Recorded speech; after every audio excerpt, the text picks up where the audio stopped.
Bueno, la trayectoria mía comienza en la ciudad al sur de Bahía Blanca, un pueblito chiquito, un pueblo muy pequeño, Médanos. Ustedes dirán, ¿cómo yo aparecí en ese pueblito tan chiquito que tenía 15 casas o 16 casas? Mi papá fue inmigrante de Rusia, a los 11 años escapó de Siberia. Nunca, jamás nos quiso contar esa historia. Papá desde los 5 años estuvo en Siberia con gran parte de la familia.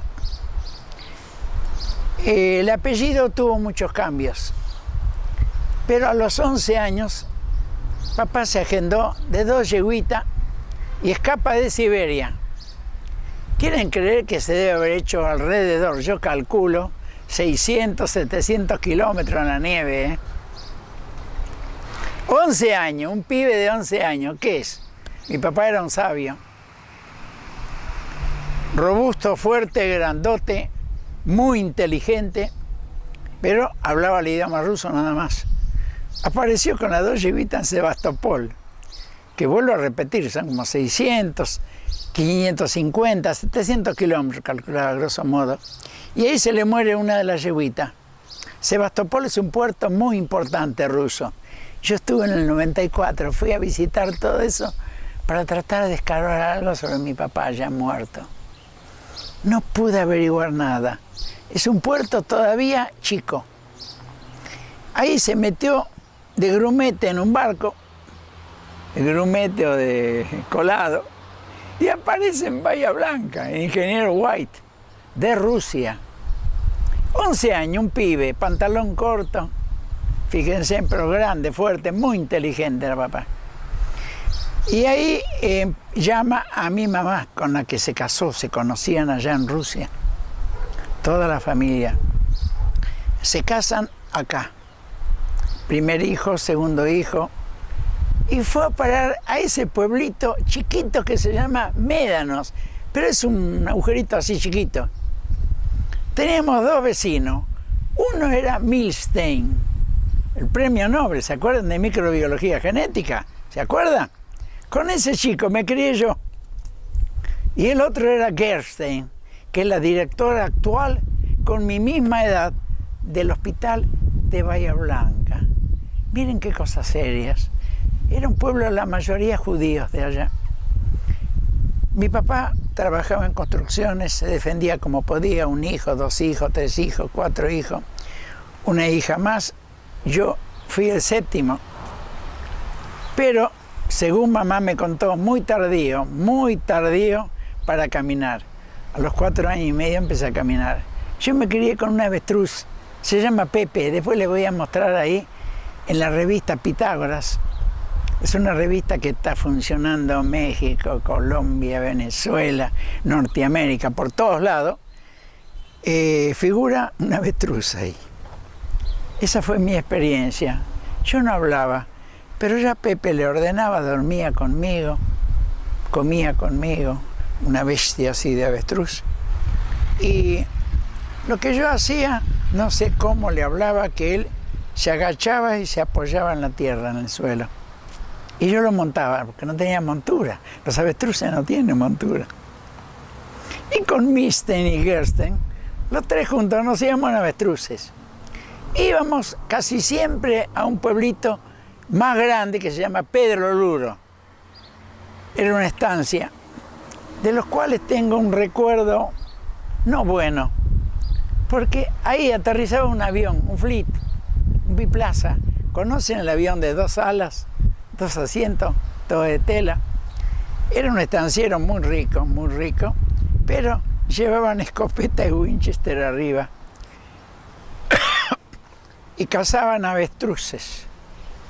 Para mí eran bestias, porque el avestruz era mi hermano. A mí me llevaba desde el almacén a la carnicería, a todos lados el avestruz. Yo le hablaba, no sé cómo, con qué idioma, mentalmente, que él se agachaba, yo lo montaba y yo me iba. Íbamos a tocar ese avión, siempre. Pero le dije, cuando pude con los chicos más grandes, cuando ya empezamos a entender, ellos le hablaron. Milstein y Gerstein eran los 2 más grandes que yo. tal vez 1 año y medio, 2 años. Milstein lo conoce, el premio Nobel de Microbiología Genética, un bocho, un bocho. ¿Por qué ustedes matan a los ciervos colorados? ¿Por qué matan a los avestruces? ¿Por qué matan a los guanacos? Y por eso le tomamos un poco bronca a esa gente, porque de arriba, los cazaban como guanacos. Y lo único que nunca me voy a olvidar, que yo quería ser aviador y quería ser aviador y quería ser aviador. Ya tendría casi los 5 años. Y un día me puse de rodilla, abajo el ala del avión. En casa éramos muy cristianos, pero mamá y papá cantaban coro y bailaban todas las noches. Y yo hablaba mucho con Dios. Le pedí a Dios que yo quería ser aviador, y yo quería ser aviador, pero que no iba a matar ningún animal, ni iba a matar ningún hombre, ni de este país, ni de este pueblo, nada. Y eso me quedó. A los 6 años nos mudamos a Bahía Blanca ya, y a mí me compraron una bicicleta, porque mi papá empezó a trabajar en construcciones fuertes, tomó gente y empezó a levantar edificios ya más grandes. Y con un chico que era hijo de un juez penal, Kiko se llamaba, Enrique Torres Kurt, que eso me sirvió para mi vida futura. Íbamos con él en bicicleta, ojo, 6 kilómetros, a Ingeniero White a robar langostinos grandes. Ahí los cocinaban, los comíamos, pero ya el avión estaba metido en mí. Así fue la vida, campo, naturaleza, todo. Y ahí fuimos creciendo, pero a los 9 años papá nos llevó a trabajar con él en la obra. No íbamos a vivir gratis, nos iba a enseñar de todo. Y así empecé a trabajar, hasta que más o menos a los 13 años nos mudamos a Buenos Aires, ya mi padre con una empresa y haciendo casas, siempre casas. Pero a mí me entró la locura, yo quería ser aviador y yo tenía 4º grado. Entonces le empecé a mandar cada semana, cada 20 días, una carta al ministro de Guerra. Miren, me quedó grabado acá, General Julio Márquez, un morocho grandote. ¿Saben lo que es la guerra de un general de división, ministro de Guerra? Que yo quería ser aviador y que yo quería ser aviador. Cuando habré mandado unas 8 o 10 cartas, un día viene un policía a buscarme, me lleva. Pibe, te tengo que llevar al centro con una camioneta. Me llevaron, me presentan al ministro de Guerra, al general Márquez, y me dice, pibe, me tenés podrido, ¿qué querés? Yo quiero ser aviador, señor. ¿Cómo te llamas? Pedro Romaniuk. Dame todos tus nombres y apellidos, porque había que tener 3, 4, Fernando Lourdes Cambaceres. ¿Se acuerdan lo que era antes un aviador? El asunto que me dice, ¿qué estudio tenés? 4º grado, estoy terminándolo. Y le caí en gracia, me senté en una silla, me hizo hablar un montón de tiempo. ¿Por qué yo quería ser aviador? Porque yo tenía que ser aviador y no tenía que matar gente y no tenía que matar animales. El asunto que llama un capitán, que se llamaba Ernesto Dileo, yo me acuerdo, tengo memoria, gracias a Dios.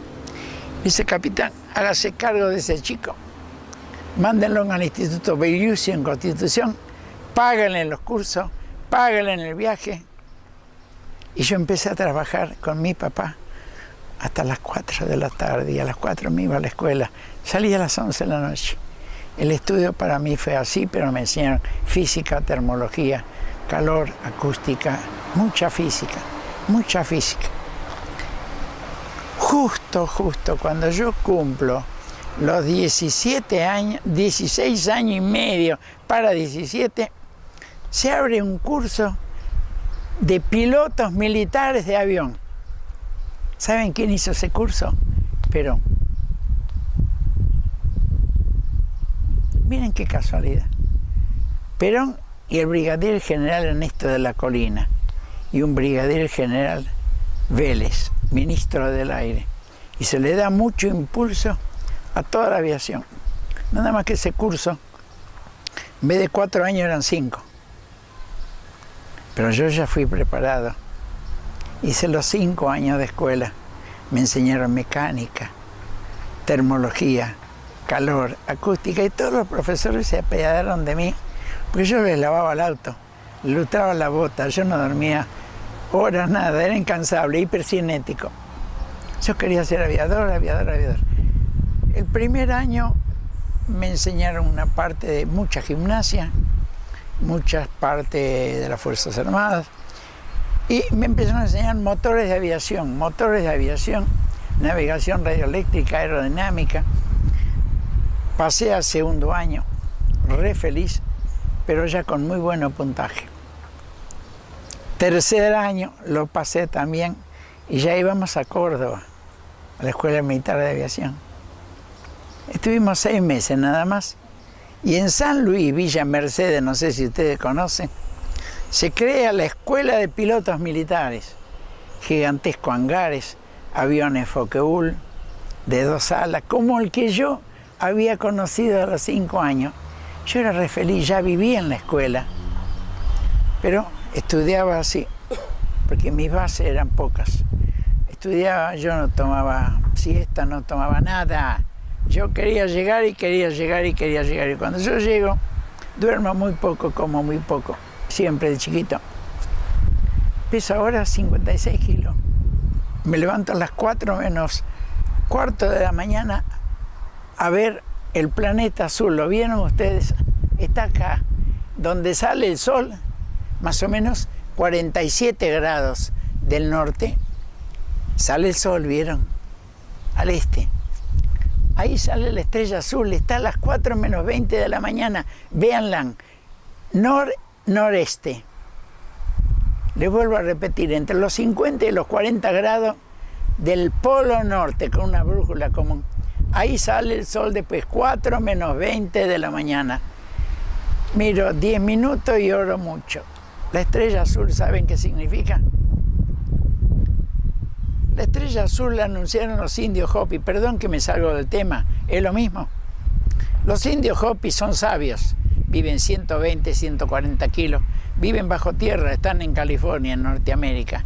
Dicen que es la única civilización que va a quedar cuando Norteamérica se desplome por la explosión del volcán Viejo Bueno en Santa Cruz de Tenerife. Fue el último vuelo que yo hice de Suiza a Ezeiza.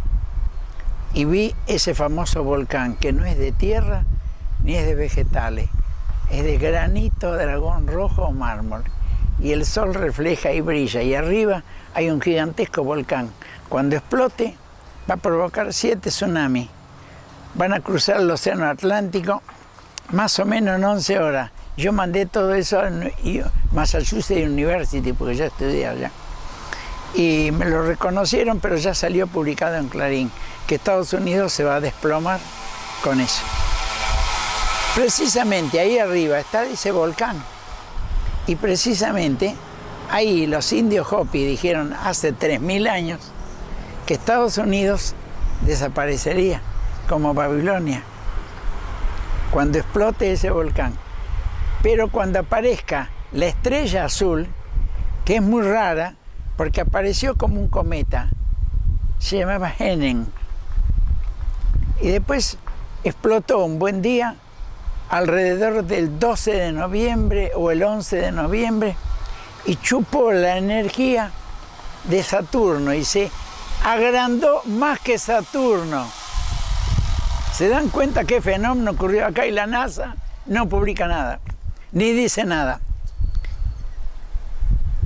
Vuelve a tener otra explosión y se transforma en color azul, de rojo naranja.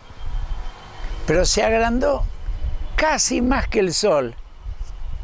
Hoy, creo que hoy es 14 de diciembre, ¿no? El planeta azul, le decimos planeta, aunque los señores de la NASA inventen sus cuentos y hablen del cometa Helen, qué sé yo, es 6000 veces más grande que la Tierra. Y los Hopi, yo hablé con los Hopi, hablé con el cacique de los Hopi, porque en California me dieron un premio por lo que yo hice para la película encuentros cercanos. El vuelo 19 que vuelve, lo inventé yo, lo publiqué yo en un libro. Y Alan Hynek, que era asesor de la Fuerza Aérea Norteamericana, me hizo el prólogo con el hijo de Gina María Hidalgo, Jean-Paul Wendt, hijo de un coronel que se casó con Gina María. Saben que ya murió Gina María. La voz de Sueño. El asunto que ese prólogo me lo usaron para la película Encuentro Cercano. O sea que ellos conocieron el vuelo 19 aviones Avenger bombarderos, hacen un operativo desde Miami hasta Jacksonville, bombardean allá, mi simulacro, y vuelven. Y cuando vuelven, tenían suficiente combustible, empiezan a gritar todos: Dios, Dios, ¿dónde estamos? Estamos perdidos, ¿dónde estoy? Dios, el jefe de la escuadrilla gritó. Ya se armó un revuelo y esos aviones nunca más aparecieron. Los 19 desaparecieron. Y 40 años después, en la película Encuentro Cercano, aparecen esos pilotos, ponen en marcha sus aviones, localizan el rumbo de Miami, Jacksonville, pasan por Jacksonville, llegan a Miami y aterrizan en el Miami Airport. Y claro, dicen, qué raro, ningún avión tiene pistón. Perdón, pistón hélice. Todos tienen cosas, agujeros atrás. Y se creen que se equivocaron de planeta, suben arriba los aviones, ponen en marcha los aviones y se van de nuevo hacia donde vinieron. Esa es la película Encuentro Cercano. El asunto, que yo volaba y volaba y volaba y volaba, porque después me recibí de piloto de aviador. ¿Saben qué día me recibí de piloto? El día 14 de diciembre de 1944. Y el ministro de guerra, que era coronel, era Perón. Como yo era escolta derecho, la bandera, venga, yo lo voy a apadrinar. Y me coloca el ala. Y cuando Perón va a colocar el ala, que es grande así, y se la puta me pinché el dedo. Luego que yo termino la carrera, me destinan en una escuadrilla de servicio ministerial. Todos los políticos, todos los ministros, todos iban allá. O sea, yo con 37 aviones a cargo, se llaman de Havilland Dove 104, volé por todo el país, por toda Latinoamérica, llevaba a los ministros, llevaba a los políticos, ministros, todo tipo de funcionarios. Eran 37 aviones y cada uno llevaba 13 pasajeros con el piloto adelante. Recorrí el mundo, pero de punta a punta, por todos los lados, hasta que llega un instante que no aguanto más órdenes, todo eso. Me sublevan, me ponían mal directivas que me daban. Entonces me voy directamente a volar a una escuadrilla carguera. Primero volé en la Aerotransporte Entre Ríos, después Trascargas, Sociedad Anónima. Todas empresas muy grandes con los vagones voladores. Es un vagón como el de ferrocarril que tiene 2 turbinas arriba y 2 motores dobles en las alas. Y me destinan a ir a buscar las mechas para perforar el petróleo en Comodoro Rivadavia. La Corporación Petrolera Chubutense, oyeron hablar en la época ya de que ya vino Frondizi. Bueno, yo iba a buscar 4 de esas mechas que tenían 14 metros de largo. Ahí tuve la oportunidad de hacer viajes y viajes y viajes, no a Estados Unidos, ni a Miami, sino a Tucson, donde fabrican esas mechas. Son de diamantes. Les repito, tiene 14 metros 60 y perforan diámetros así como de 80 centímetros, y ellos tienen punta de diamante para sacar petróleo. O sea, venía de Tucson 55 horas a Comodoro Rivadavia, veía cómo se tiraba el gas afuera en la Argentina, eso me sublevaba mucho. Veía... ¿Cómo era eso del gas? El gas lo tiraban siempre afuera porque no había lugar donde juntarlos. El día 25 de octubre de 1947, estando yo a cargo de esa escuadrilla, destinan 2 aviones, uno para el sur y otro para el norte. Los 2 hacían vuelos más o menos 600 kilómetros. En uno iba un compañero mío y en el otro iba yo. Y llevamos mecánico. En la época en que ya era el año 48, un poco más, habían llegado todos los italianos de la guerra, ¿se acuerdan? Los alemanes, los italianos, todos. Y no había conocimiento de los mecánicos mucho. Entonces, el otro piloto que se llamaba Baudrois me dice: Pedro, elegí vos a dónde querés ir, ¿para el sur o para el norte? Yo digo: mira, tira una moneda, sale cara, ¿cierto? Digo: yo me voy al sur, me gusta más el sur. Y dice: bueno, tira otra moneda, ¿qué avión elegís? ¿Este o el otro? Estaban los 2 aviones parados en la pista. Tiro otra moneda, o sea que fue todo a la suerte. Me toca el avión que va al sur con un mecánico italiano que se llamaba Alejandro Pedretti. Y le digo: Pedretti, ¿revisó bien todo? Sí, jefe, quédese tranquilo. Vio esos italianos un poco ligeros de labia. Cargó todos los tanques, revisó los filtros, revisó las gomas, revisó los magnetos, revisó esto. Le hice como chequeo, unas 15, 20 preguntas. ¿Está todo ok? Todo ok, todo ok, todo ok. Salía de Palomar. Cuando yo salgo, me voy bien a la pista, la más larga, que tenía 1800 y pico metros, la Goodyear, despegando dentro de la base Palomar. Pero ya noté, mientras carreteaba el avión muy pesado, todavía no había pista de cemento, no había nada, era todo de tierra. Cuando despego, le pongo los 2 motores a fondo porque lo sentí bastante pesado el avión. O sea, en vez de poner potencia meto, puse full. Y el avión empezó a correr.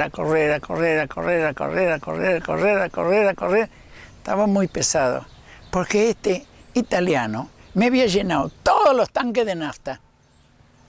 Llevábamos 5 pasajeros y llevábamos cargados paracaídas, bultos, carga, cosas de todo. El avión iba cargado hasta acá. Dije: le meto poco más de potencia y chau, salgo. Confiado, porque yo volaba todos los días, era el encargado de mantenimiento. El asunto que levantan la máquina, casi bastante de prepo, y a los 60, 70, 80 metros, todavía no alcancé a reducir los motores. Empieza el motor derecho, pa, y las cortadas eran como de 500, 600 vueltas. Y el avión hizo así, se hundió. Cuando ya estaba cerca de 50 metros, lo único que hago, tiro bien la palanca para adelante y pego un timonazo para tener reacción. Y el avión, el ala derecha, choca contra el suelo y se desprende el motor derecho y se va, el que fallaba. Pero me rompe toda la cabina y detrás de la cabina rota salgo yo. Les puedo mostrar la foto si la quieren ver y quieren tomar algunas tomas, porque está todo el avión destruido a pedazos chiquitos. Y el motor izquierdo, casi 60 metros, 65 metros adelante, me pasa por mi cuerpo, porque me faltaba parte del pantalón y la chaqueta. El motor pesaba 750 kilos. Me pasó por encima. Me rompió una pierna, las 11 costillas, los 2 pulmones, el sacro, la columna vertebral y la cabeza bastante. Después le voy a mostrar la foto, porque las guardo como releo, porque yo sí que viví la vida después de la muerte, no como el gallego Sueiro. Él estuvo nada más que 40 segundos Yo estuve 14 días en el hospital, pero yo veía, soñaba, me moría, desaparecía, volvía cuando me llevaron al hospital aeronáutico ya. Volvía de nuevo y estaba todo roto, todo quebrado. El día 13 o 14, yo empiezo a sentir una voz que me habla. Y me empiezan a tratar de hijo. No me decían Pedro, pero fuerte. Nunca supe ni sé, porque todavía sigue, si es del cerebro, si es de la mente, que la mente es cuatridimensional, acuérdense, cerebro es biológico. Me dijo, hijo, pedirás una junta médica y volarás de nuevo. Me quedé duro. Todo roto, todo quebrado, el cuerpo dolorido, yo estaba así. Gran parte del cuerpo enyesado. Pero la columna me dolía terriblemente. No la hago muy larga. El asunto que llamo a una enfermera, le pido por favor que llame a tal y tal médico, viene tal y tal médico. Ya no existen, yo tengo 85 años. Acuérdense que estoy hablando en 1947.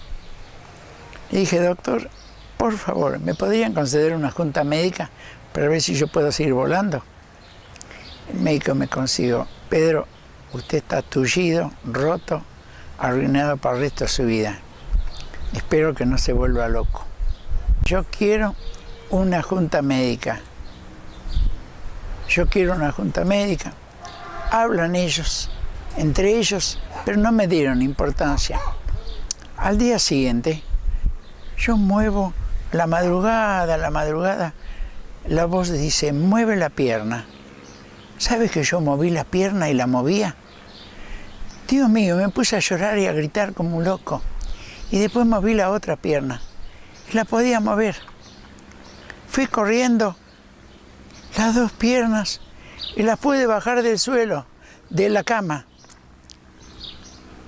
Dios mío, llorando, gritando como un loco para llamar la atención. Yo me paro. Yo me paré, estaba sano.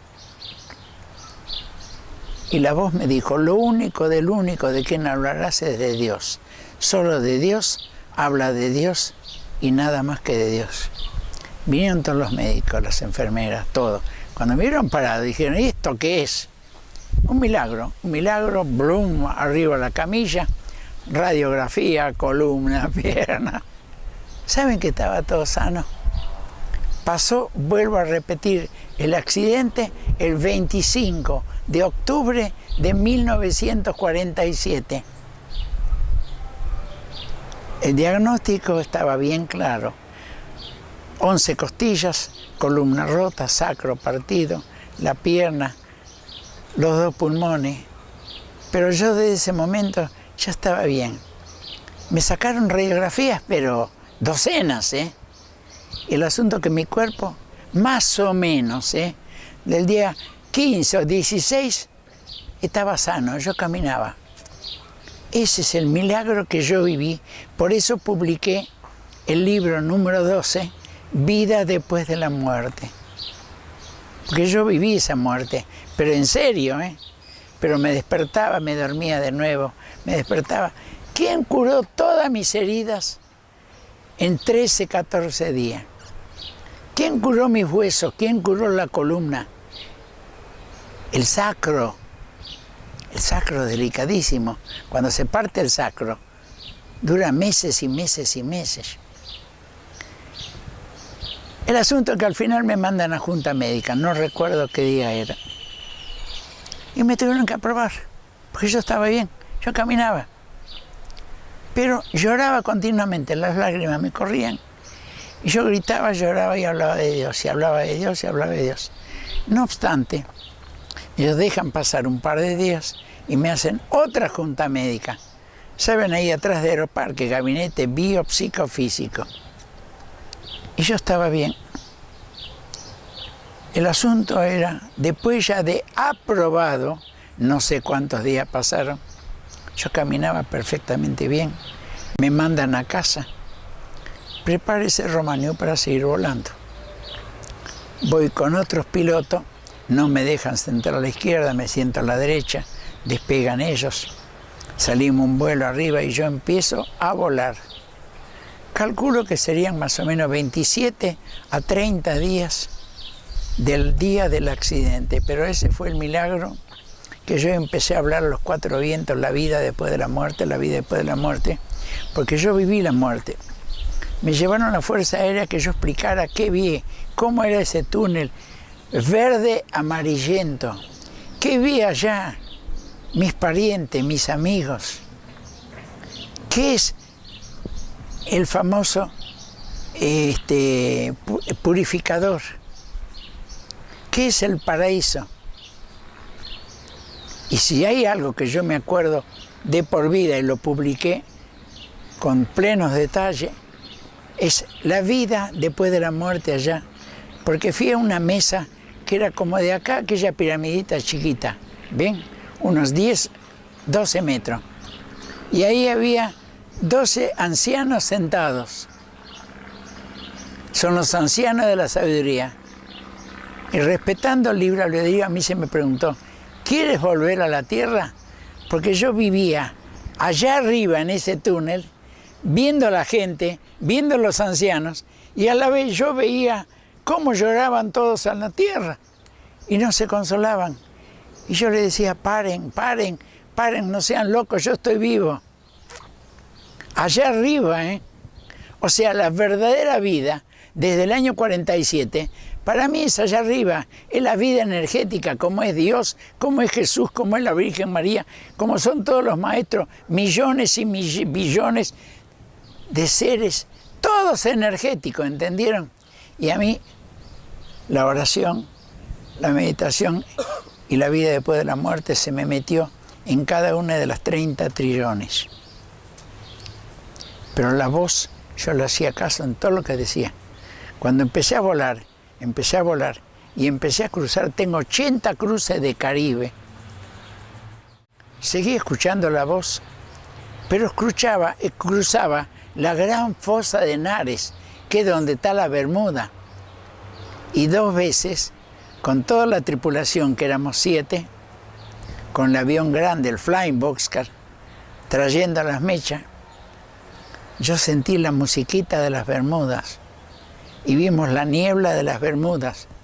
Y vimos cómo bailaban todos los instrumentos del avión cuando cruzan las Bermudas. Acuérdense que hay 1 millón de personas desaparecidas en las Bermudas. Acuérdense que faltan casi 110.000 aviones y cientos de barcos. Todo ese misterio es del Triángulo de las Bermudas. Cada viaje, yendo a Tucson, volviendo de Tucson por el Pacífico, todo el Pacífico, hasta el volcán Lanín, ahí yo daba vuelta y enfilaba como de Rivadavia. Yo lo hacía orando, pensando en las Bermudas, pensando en Dios, pensando en Jesús. Y me volví medio tarado como un cura, altamente creyente. Yo creo en Dios en todo, que Él nos lleva, nos dirige, nos cuida. Todo, todo, todo. Después cambio de compañía, porque yo tenía una hipoteca muy grande en esta casa. Yo acá vivo hace 60 años. Saqué un crédito de los del plan Eva Perón, ¿se acuerdan? Que se podían pagar a 50, 60 años. Pero me ofrecen en la corporación petrolera un chubutense. Romaniuk, ¿se anima con el mismo avión en vez de traer 4 mechas? Traer dinamita. Yo veía que venían aviones que traían dinamita como de Rivadavia para las minas, para las empresas petroleras. Y entonces dije, bueno, ¿qué sueldo nos van a pagar a toda la tripulación? Y me dijeron, Romaniuk, le vamos a pagar $10.000 a usted como comandante y usted lo reparten de la tripulación.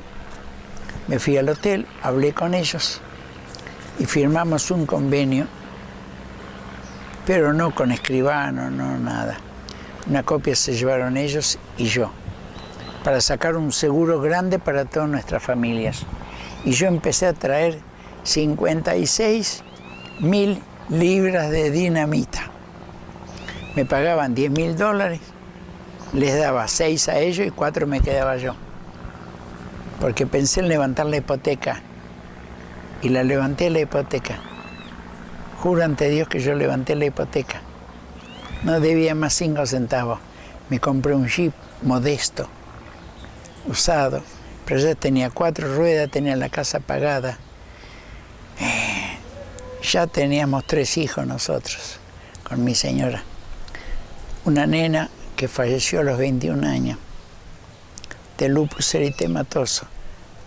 Le dimos, después que terminé de volar, yo me fui a Estados Unidos. Y ahí nos fuimos con los 3 hijos de mi señora.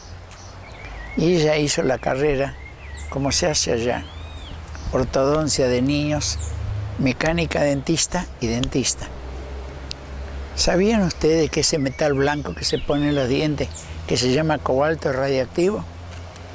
De eso murió nuestra hija, Estela Mari Romaniuk.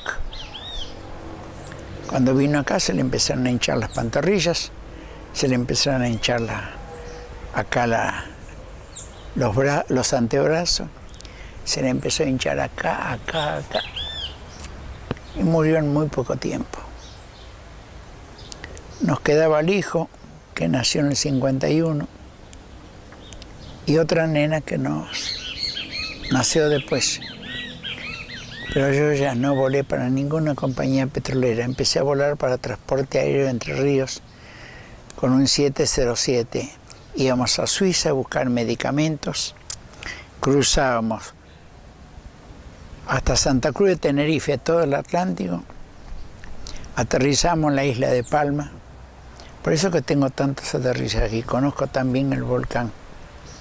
Pero una sola vez yo vi que ese volcán reventaba, tuve como una visión. A mí me ocurrieron muchos fenómenos así extraños, parapsicológicos, de índole parapsicológica, donde vi tsunami, vi como las figuras blancas que se movían entre el instrumental en las Bermudas, vi como visiones dentro del avión, pero los vieron los otros tripulantes también. Y aterrizamos ahí en Santa Cruz de Tenerife, cargábamos querosén y gasolina y veníamos en otras 3 horas 25 a Ezeiza. Así seguí volando durante 38 años. Pero tengo una ventaja que siempre mantuve en mi mente. Nunca maté animales, no maté a ningún ciervo colorado, como los matan en San Martín de los Andes, la famosa condesa esa que bailaba con el innombrable, ¿se acuerdan? Que los roba con helicóptero, porque no tienen marca los ciervos colorados. Nunca maté un avestruz, nunca maté ningún guanaco.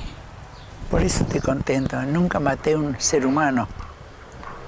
Tengo la voz de mi conciencia limpia y pura, pero hoy, a los 85 años, yo sigo escuchando esa voz. Me guían todo, me dice todo. Lo que no puedo leer, no puedo aprender. Y con esa misma voz, yo estoy escribiendo el libro número 25. 2 años fui profesor en el Colegio La Salle, explicando todo esto. Riobamba 650, ¿lo conocen? 2 años fui profesor en la Universidad Kennedy, con todos los otros médicos investigando fenómenos parapsicológicos.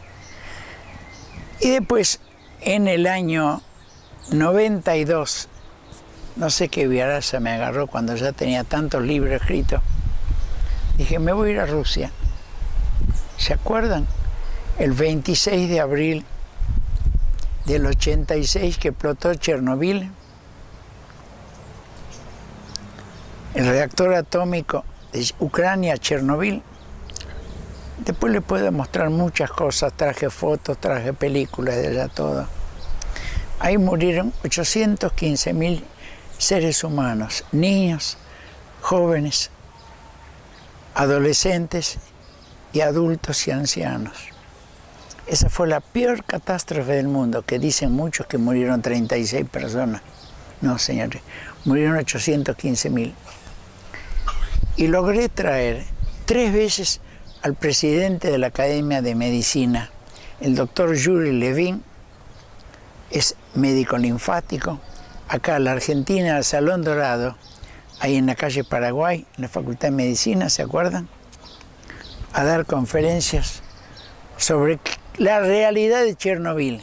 Fue una catástrofe que aún hoy es súper peligrosa, porque hay 11 grietas. Recibo informaciones de allá. Yo hablo el idioma ruso,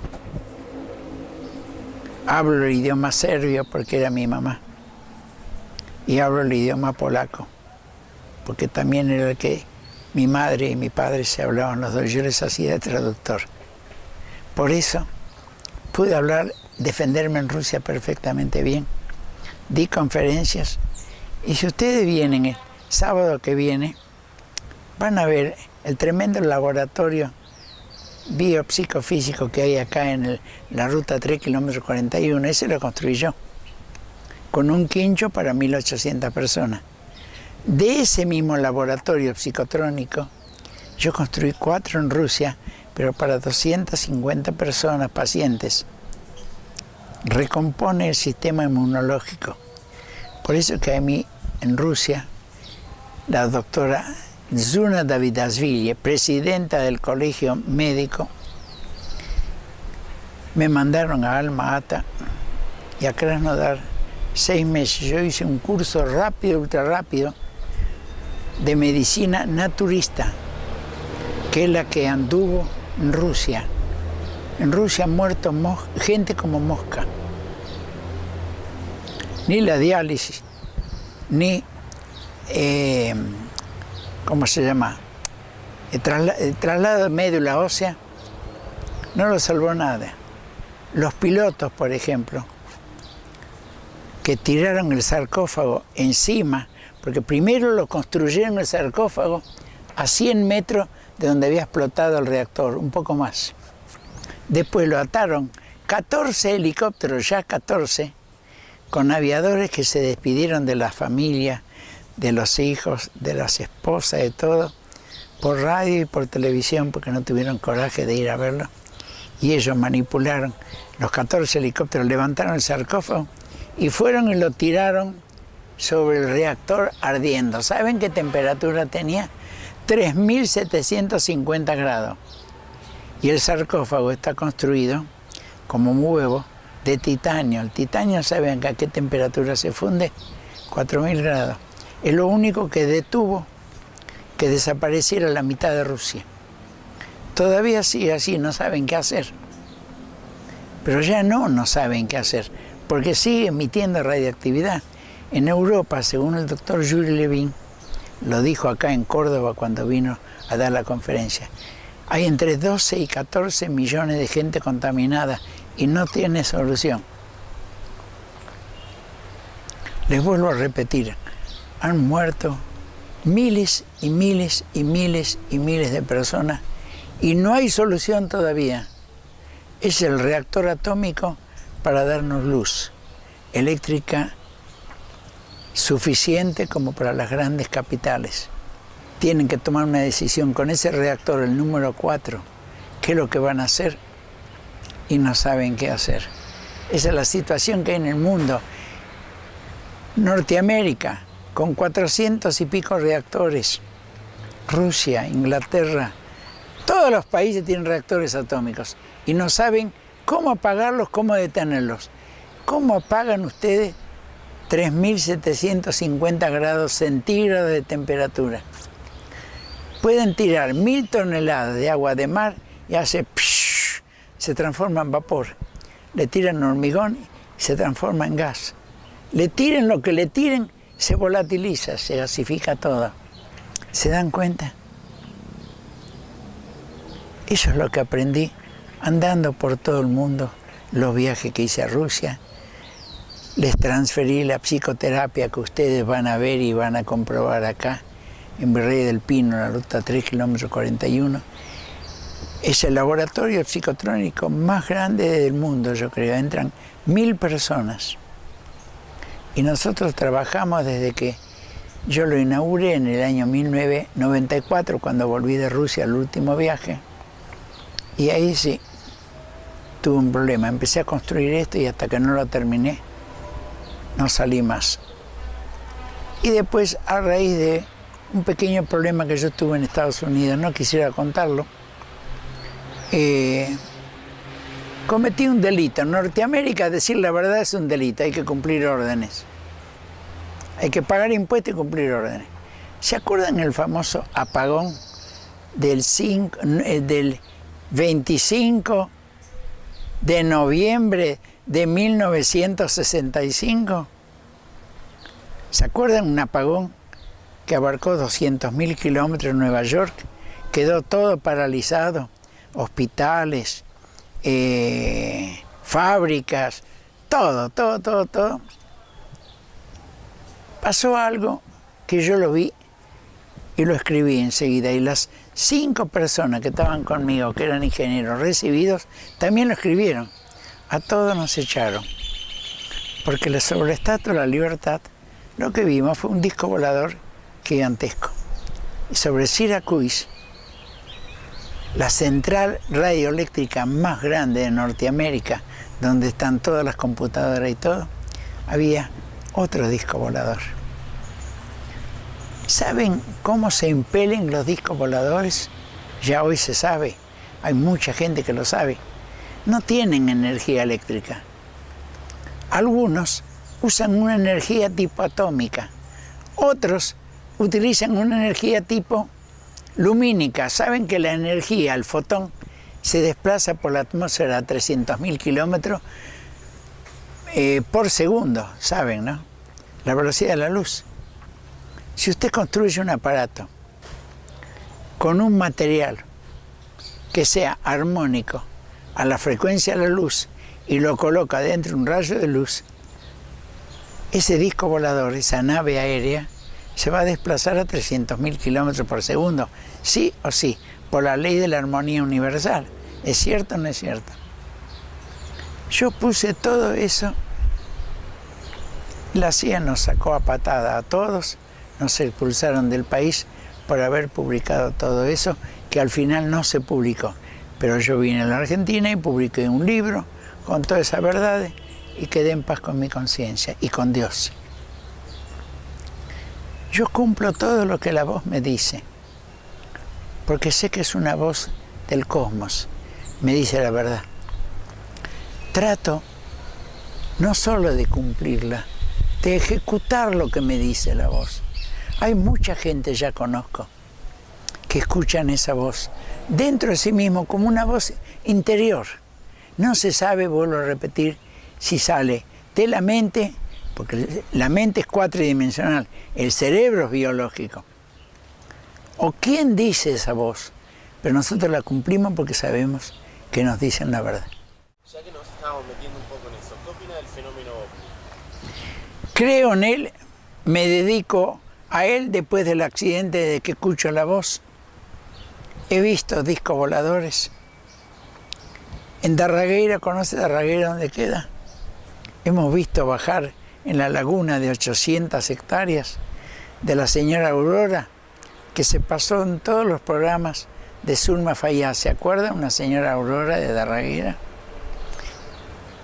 Si ustedes van allá, ella tiene 43 películas filmadas de naves. Algunos hasta que han descendido, seres bajan. Y ellos chupan esa agua del lago. Creo y dedico gran parte de mi vida a difundir toda esa verdad que está por aflorar en todo el mundo. Y dedico mi esfuerzo, mi dinero que yo logré en otros lados, con los libros, con todo, a difundir a los 4 vientos a través de conferencias, radio, televisión, todo lo que esté a mi alcance sobre la vida extraterrestre y los discos voladores. ¿Cree que hay extraterrestres infiltrados entre los humanos? Totalmente, estoy convencido y seguro que sí. Absolutamente seguro.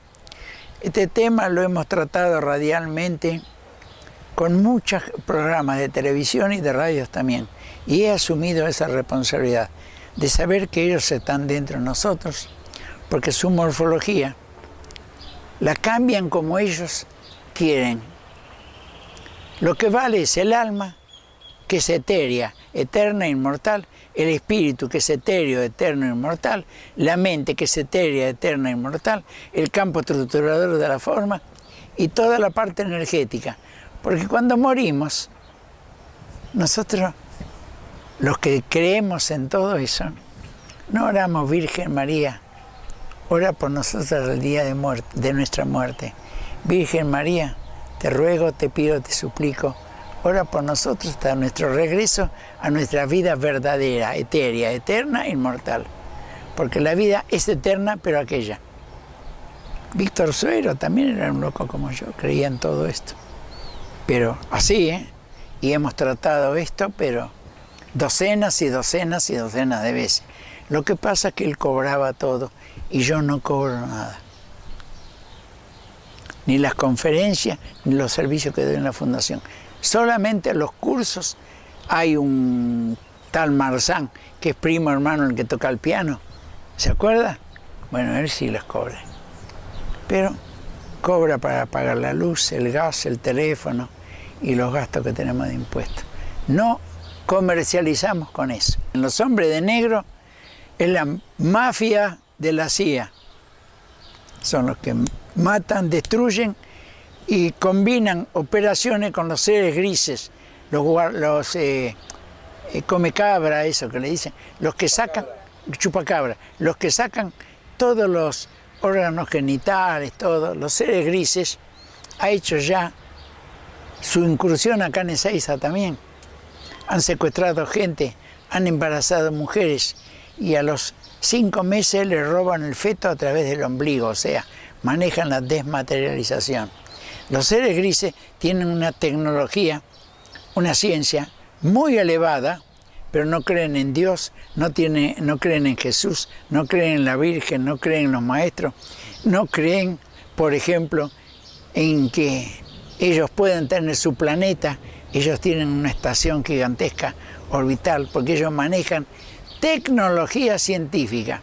No tienen órganos de reproducción, órganos genitales, no tienen glóbulos rojos, blancos, nada. Por eso procrean con mujeres de la Tierra.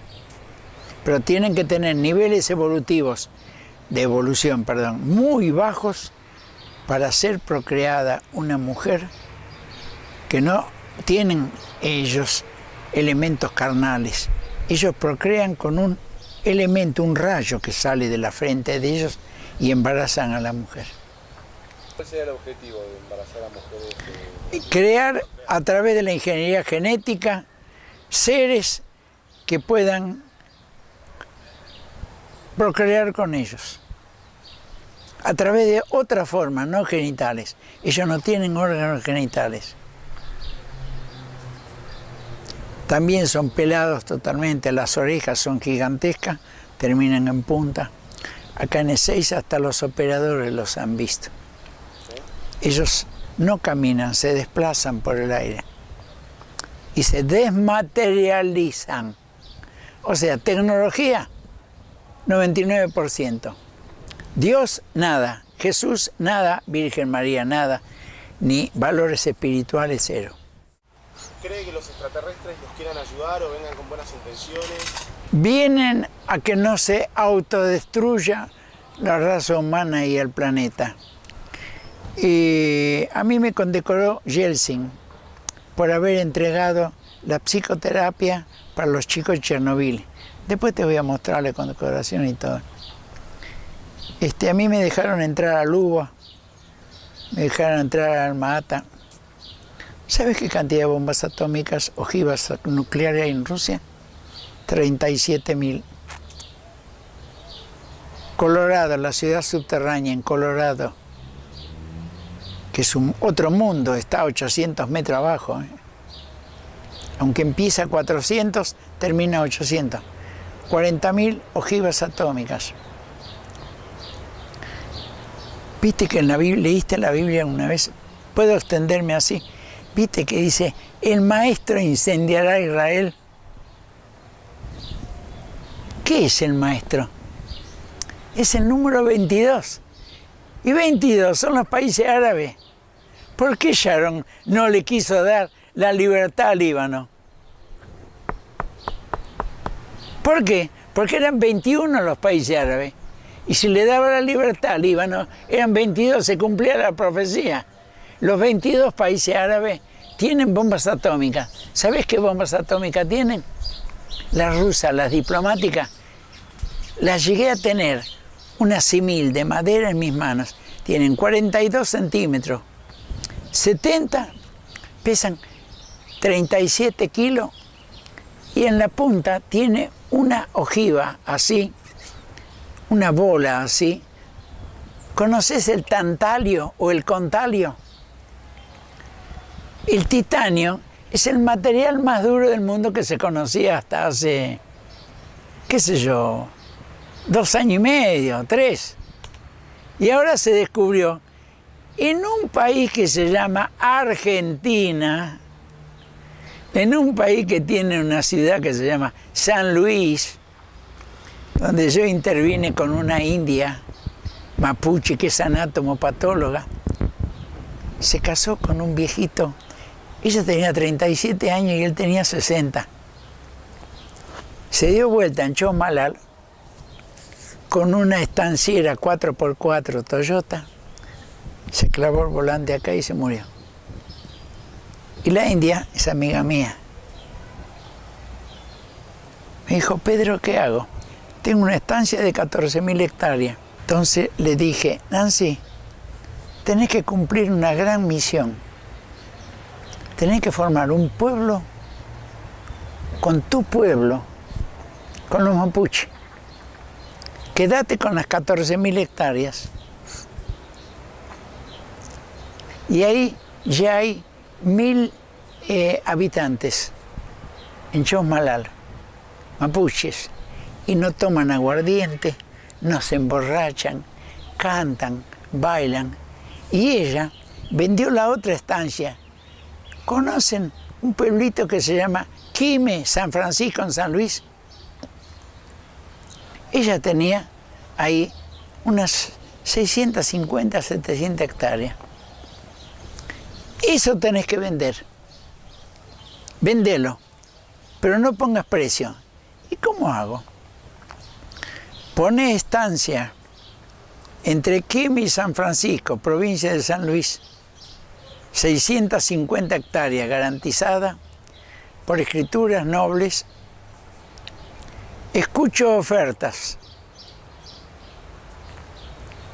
Durante 8 o 9 meses no pasó. Y puso meridiano y paralelo. Se fue al Instituto Geográfico Militar. Pagó, hizo un relevamiento y puso meridiano tal, tantos segundos, paralelo tal, tantos segundos. Un buen día, como a los 8 o 9 meses, no, eso no se puede contar. Es muy bueno. Encontraron tantalio y contalio. Ella pedía $500,000 ¿y saben cuánto le dieron? De acá llevan el tantalio y el contalio. ¿Quién, cómo, en qué? No sé. Pero sé que de acá lo llevan. Las bombas atómicas tienen una esfera. ¿Saben que las bombas atómicas diplomáticas rusas no son atómicas? Me expresé mal. Son termonucleares. O sea, son bombitas de hidrógeno. Por eso son tan recontra mil repotentes. La bomba atómica produce la fusión del átomo, rompe el núcleo del átomo, ¡pac! Y explota la bomba. La bomba termonuclear produce una pequeña explosión nuclear que eleva 1.000.000 de grados centígrados y 60.000 atmósferas, eso lo aprendí en Rusia, para que recién ahí se encienda el material nuclear y ahí se produce la segunda explosión termonuclear, que es a veces muchísimas, pero muchísimas veces más potente que la atómica. Entonces, en esa bomba diplomática rusa pusieron la carcasa de tantalio y los países árabes todos tienen bombas atómicas. Y los israelíes también tienen bombas atómicas y bombas termonucleares. ¿Creen que Estados Unidos va a atacar a Irán en cualquier momento?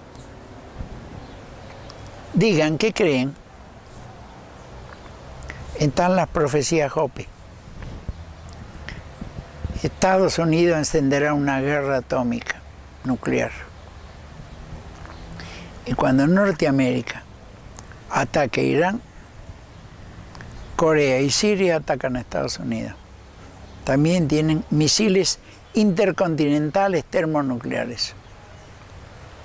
Cuando se produzca esa guerra, ¿saben qué me enseñó mi maestro? Yo soy el único alumno que queda vivo de Benjamín Solari Paravicini, tengo 85 años.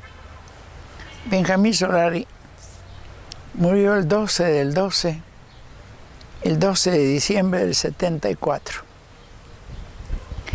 En el año 72 me transmitió un montón de cosas que ya hay que transmitirlas a todos los pueblos del mundo. Va a haber guerra atómica. La van a desatar en el hemisferio norte. La radiactividad no va a pasar para el hemisferio sur, lo dice en la Biblia. Y Argentina, del cono sur, con Chile, Uruguay, Paraguay, Brasil, todos los continentes latinoamericanos, ¿sabe cuántos países hay también? Más o menos 22. No les van a dar bombas atómicas al hemisferio norte, le van a dar comida y agua. Y van a venir 360 millones de habitantes acá a la República Argentina. Benjamín Solari Paravicini me lo confió ya en el año 72, antes de morir. Lo único que no comprendo, me dejó un cuadro de un payaso. El original está muy bien guardado. Copias tengo yo. Nadie entendemos lo que significa ese payaso. Lo dibujó en el año 72, antes de morir, que fue en el, repito nuevamente, 74. Y me dijo, Pedro, en tu país, el cono sur, faro de luz en el mundo, por eso yo publiqué el libro ese. Argentina, faro de luz en el mundo, cono sur, va a tener 360 millones de habitantes. La Patagonia va a estar recontrapoblada. Y no va a ser de los que la compren. El señor que compró 60.000 hectáreas, el otro que compró 300.000. Va a ser de quien Dios disponga que venga a habitar esta tierra bendita argentina del cono sur, que será el faro de luz para todo el mundo. De acá sale agua, de acá sale comida, de acá sale el conocimiento, de acá sale un verdadero mundo espiritual, que es esa nueva civilización que Dios va a formar previamente a que el planeta se dé vuelta. ¿Saben ustedes que las antiguas profecías de Nostradamus, de Don Orione, de Benjamín Solari Paravicini, todas dicen que el planeta se va a dar vuelta? Los polos, polo sur y el polo norte, que ya son navegables, van a parar al Ecuador. Y al Ecuador van a parar los polos. Y el clima del cono sur, faro de luz en el mundo, que va a tener 360 millones de habitantes, va a ser tropical. Y acá va a haber comida y agua. Denle gracias a Dios haber nacido en esta tierra bendita argentina. ¿Conocen el acuífero Guaraní? En la trilateral que está en Misiones, ¿lo conocen? Acaban de fabricar el tercer pozo para sacar agua. ¿Saben que el agua es curativa? ¿Sabe cuánta agua da todo ese acuífero Guaraní? Que empiezan Corrientes, Resistencia, Chaco, miles de kilómetros de largo. 5 seguidos de 12 ceros. 5 billones de litros de agua por día. El otro acuífero que tiene la Argentina, que Dios le dio acá en la Ruta 41, que nace en el Pacífico y termina en el Atlántico. ¿Saben cuánto tiene? 5 billones de litros. Va por debajo de la Ruta 41. Ya los investigadores determinaron que tiene una capa 200 metros de profundidad, otra capa 400 y otra 600 metros. Otro acuífero hay en La Pampa, y el otro acuífero está donde un señor que traicionó a su país, que le pusieron el nombre de una avenida, le regaló al rey y a la reina de Inglaterra 1 millón de hectáreas. Ahí cerca va otro acuífero. Yo comí en esa estancia, siendo piloto aviador, conduciendo a 4 funcionarios del gobierno, cordero patagónico. Ellos fumaron habanos ingleses, ellos tomaron whisky, coñac inglés, y yo me escapé a la cocina para explicar por qué hay tanto